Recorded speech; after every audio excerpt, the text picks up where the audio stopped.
Bharatiya Janata party का उनका अपना संगठन अब वो तैयारी कर रहे हैं, क्योंकि इधर जो जनता नाराज है, संगठन के बदलने से जनता की नाराजगी नहीं खत्म होगी। जो महंगाई बढ़ी है, जो बेरोजगारी बढ़ी है, जो सपने दिखाए थे, जो स्मार्ट सिटी बनाने का सपना दिखाया था, जो इंफ्रास्ट्रक्चर में सपना दिखाया था, इलाज को लेकर के बड़ी बड़ी बातें की गई थी, इलाज सस्ता होगा, दवाइयाँ सस्ती होंगी, नौकरी रोजगार मिलेगा, शिक्षा में बेहतर होगा, शिक्षा सस्ती होगी। लेकिन आज भारतीय जनता पार्टी के पास जवाब नहीं है। तो संगठन के बदल जाने से जनता की नाराजगी कम नहीं होगी, और पीडीए की जो धमक है उसी का परिणाम यह है कि अभी भी चिंता कर रहे हैं कि उत्तर प्रदेश में उनका अध्यक्ष कौन बने।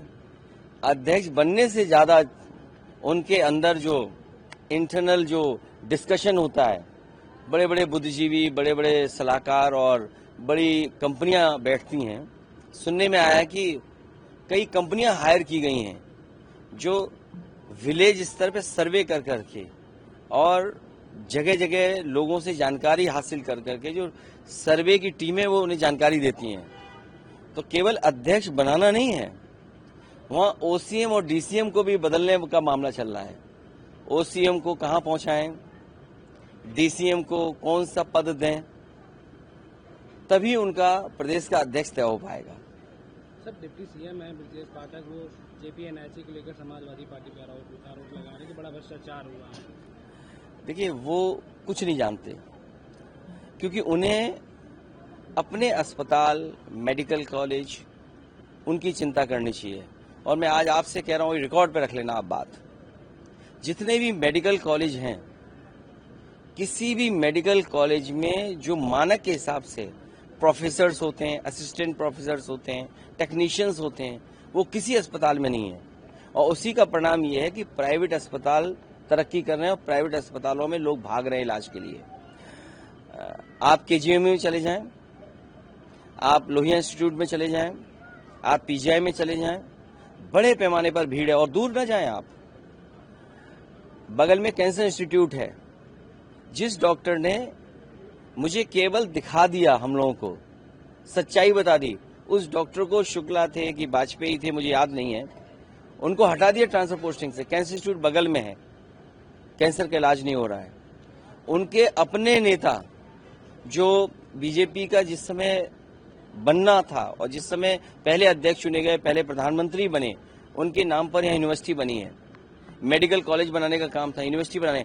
क्या अटल बिहारी वाजपेयी के नाम पर जो यूनिवर्सिटी बननी थी, उसमें क्या इलाज होने लगा? जिस योजना का प्रधानमंत्री जी ने शिलान्यास किया हो, अगर प्रधानमंत्री जी शिलान्यास करें और वो अटल बिहारी वाजपेयी यूनिवर्सिटी न बन पाए और मेडिकल कॉलेजों की दुर्दशा हो जाए, उन मंत्री के बारे में क्या सोचें?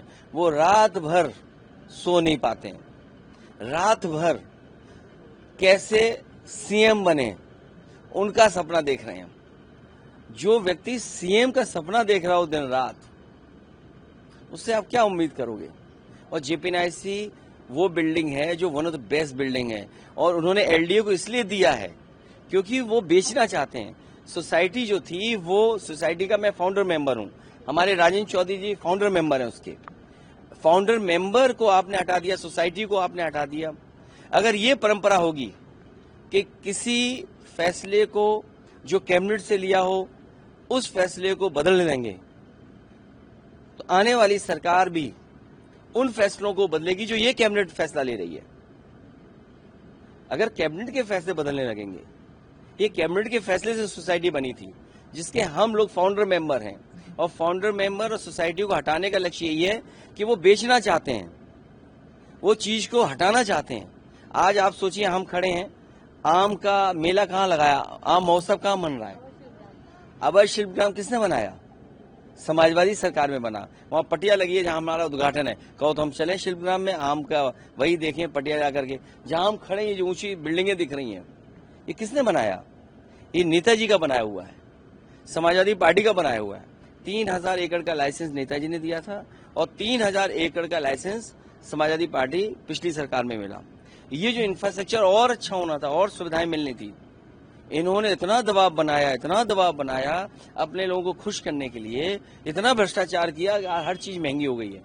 सोचो, जो सस्ता मकान मिलना था वो महंगा हो गया, जो सुविधाएं गांव में जो बसे हुए बीच में जो मिलनी थी वो नहीं मिल पा रही है। तो इन्होंने भ्रष्टाचार बढ़ाया, महंगाई बढ़ाई, बेरोजगारी बढ़ाई, अस्पतालों की दुर्दशा कर दी इन्होंने। इसीलिए संगठन बदलने से कुछ नहीं होने वाला है। जो दिन रात सपने देख रहे हैं मुख्यमंत्री बनने का, कोई दवा ऐसी लाएं अस्पताल से, किसी डॉक्टर से लें कोई दवा कि वो जल्दी बन जाए मुख्यमंत्री। हम तो ये कहना चाहेंगे। सर, कांवड़ रोड पे नया फूड सेफ्टी ऐप जो है वो लॉन्च करके बारकोड लगाया जा रहा है, इसको कैसे देख रहे हो? और नाम और लाइसेंस लगाना अनिवार्य है। QR code, bar code, technology का इस्तेमाल करना, ऐप को इस्तेमाल करना, AI का इस्तेमाल करना, CCTV का इस्तेमाल करना। हाँ, ये बात कह दूं, बीजेपी के लोग CCTV से बहुत घबराते हैं, हर बार उनकी चोरी पकड़ी जाती है। इसलिए ये जो टेक्नोलॉजी नहीं इस्तेमाल करनी थी, जिस तरह ये कॉरिडोर बनाने का प्रचार कर रहे थे, जो हमारे कावड़िया हैं, जो आस्था के साथ एक परंपरा को निभाते हैं, कम से कम इनको वो इंफ्रास्ट्रक्चर बना के देना चाहिए था जो सुविधा मिलती, और जो सुविधा मिलनी चाहिए वो क्यों नहीं दे पा रहे हैं लोग। अगर 9 साल में इन्होंने कोई अच्छा कॉरिडोर कावड़ियों के लिए बनाया होता, जो सुरक्षित होता, जो हमारे वैदिक परंपराओं के तहत होता, खाना पीना उसी हिसाब से मिलता जो हमारी वैदिक परंपराओं में है। अगर ये वैदिक परंपराओं से जुड़ा हुआ हमारा अगर आयोजन है या आस्था का एक परिक्रमा या हम उसको यात्रा पे निकलते हैं, तो इनकी जिम्मेदारी थी कि वैदिक परंपराओं को मानते हुए कोई ऐसा कॉरिडोर बनाते जिसमें कावड़ियों को आराम करने का, उनके खाने पीने का, उनके स्वास्थ्य को लेकर के चिंता करते। अब तो इन्होंने कॉरिडोर बनाया नहीं, इसीलिए QR कोड, ऐप, ये नाटक कर रहे हैं। नाटक इसलिए कर रहे हैं क्योंकि अपनी नाकामी छिपाना चाहते हैं। हम तो इनसे कहेंगे कि कमिश्नर DM SP को लगाएं सेवा के लिए, खाना वाना की व्यवस्था के लिए, और CO और SDM को लगाएं उनके पैर दबाने के लिए, तो शायद उससे बड़ा आराम मिलेगा उन्हें। क्योंकि अगर CO, SDM इस स्तर के अधिकारी उनकी सेवा करें, पैर दबाएं, तो उन्हें भी पुण्य मिलेगा और एक सेवा का भाव जो पैदा होता है वो भी पूरा होगा। यही है हमारी वैदिक परंपरा, यही हमारा आस्था है। तो मैं उम्मीद करता हूं कि मुख्यमंत्री जी QR कोड तो बना ही रहे हैं, इसके साथ साथ ये भी एक जियो जारी कर दें कि DM SP खाना स्वास्थ्य सेवाएं देखेंगे और CO और SDM उनके पैर वैर दबा के सेवा करेंगे। सरकार में कैबिनेट मंत्री हैं आशीष पटेल, वो सरकार पे ही अपने आरोप लगा रहे हैं और कह रहे हैं कि सूचना विभाग से ये हमारे खिलाफ ये सूचनाएं दी जा रही हैं और संयंत्र रचा जा रहा है मेरे खिलाफ। हालांकि 1700 करोड़ कम बताया उन्होंने। मैंने पूरा उनका ट्वीट नहीं पढ़ा है, मुझे जानकारी नहीं है, लेकिन मुझे ये जानकारी हुई है कि 1700 करोड़ का बताया उन्होंने कि जो पत्रकार साथी हैं हमारे, इनको 1700 करोड़ रुपए का भुगतान हुआ है। अब मुझे नहीं पता News 24 को कितना बजट मिला होगा, ANI को कितना बजट मिला होगा, भारत समाचार को कितना बजट मिला होगा, लेकिन सुना यह है कि 1700 करोड़ से ज्यादा पैसा आप लोगों पे खर्च हुआ है। सोचिए 1700 करोड़ रुपए। तो वो आशीष पटेल जी जो कुछ कह रहे होंगे, क्योंकि कैबिनेट में बैठते हैं, सरकार में हैं, तो कुछ तो सच्चाई बता रहे होंगे।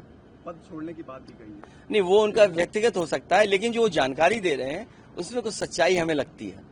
सर, महाराष्ट्र में हिंदी भाषा विवाद जो चल रहा है उसको आप नहीं, उस पर हमें कुछ नहीं बोलना, बस इतना बोलना है कि OCM और DCM का मामला ठीक नहीं है, इसीलिए दूसरी बातें हो रही हैं। सर, बिहार में वोटर लिस्ट को लेकर के तमाम जो है कयास लगाया जा रहा है, बताया जा रहा है कि जो वोटर लिस्ट में गड़बड़ी के चलते तमाम ऐसे मतदाता हैं जिनका नाम कट जाएगा, तो क्या चुनाव आयोग जो है विपक्ष की नहीं सुन रहा है? इलेक्शन कमीशन को बीजेपी के सारे पे काम नहीं करना चाहिए, और जो वहाँ की पॉलिटिकल पार्टीज जो आशंका जो सोचती हैं कि उनका वोटर के साथ भेदभाव होगा, इस समय जब बाढ़ होगी और अचानक चुनाव सामने आ गया, कौन अपना बर्थ सर्टिफिकेट ढूंढेगा?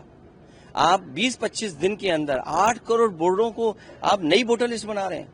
आप कल्पना करिए कि 1 महीने के अंदर 8 करोड़ वोटर्स को नई वोटर लिस्ट बनाना कितनी बड़ी एक्सरसाइज है। ये एक्सरसाइज 1 साल पहले क्यों नहीं की गई, 6 महीना पहले क्यों नहीं की गई, आज ही क्यों की जा रही जब चुनाव बिल्कुल सामने है? तो इसमें कहीं ना कहीं सोची समझी रणनीति है। भारतीय जनता पार्टी के सारे पे इलेक्शन कमीशन ने यह फैसला लिया है।